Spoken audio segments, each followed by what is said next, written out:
SH ini ikut membantu di TKP yang di Agusan dan Tetiambang. Sudarlun, seorang residivis terpaksa dilumpuhkan polisi karena melawan petugas saat disergap di Jalan Kutelinteng, Blangkejeren. Residivis tersebut merupakan tersangka pencurian 3 unit sepeda motor yang dilakukannya di Kabupaten Gayo Lues. Kasus pencurian terjadi pada akhir bulan September lalu di 3 lokasi terpisah. Tersangka yang dilumpuhkan itu adalah HJ, 45 tahun, warga Rikit, dekat Kuta Panjang. Ia merupakan seorang residivis narkoba yang baru saja keluar dan bebas dari lapas Aceh Tenggara, Kuta Cane. Selain tersangka HJ, polisi juga mengamankan seorang rekan tersangka SH, 56 tahun, warga Buntul Gading, Kecamatan Blangkejeren, yang berperan mengantarkan tersangka ke tempat kejadian perkara.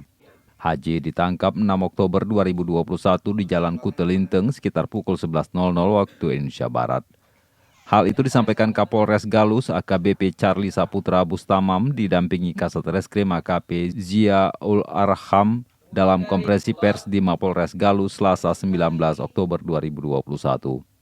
Dari hasil pengembangan setelah 2 tersangka diamankan petugas, ternyata sepeda motor hasil curian sebanyak 3 unit itu telah dijual kepada seorang agen penampung berinisial MM warga Kuta Lesung, Aceh Tenggara.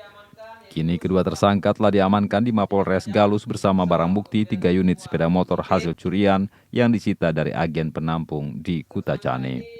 Tersangka tindak pidana pencurian dikenai pasal 363 ayat 1 dengan ancaman hukuman 7 tahun penjara. Itu pasal 65 KUH pidana.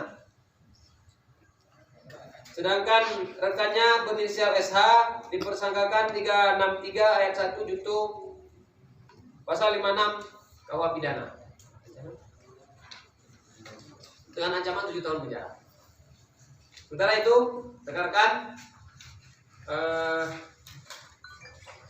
rilis penangkapan tidak pidana Dari Gayo Lues, Rasidan, Serambion TV.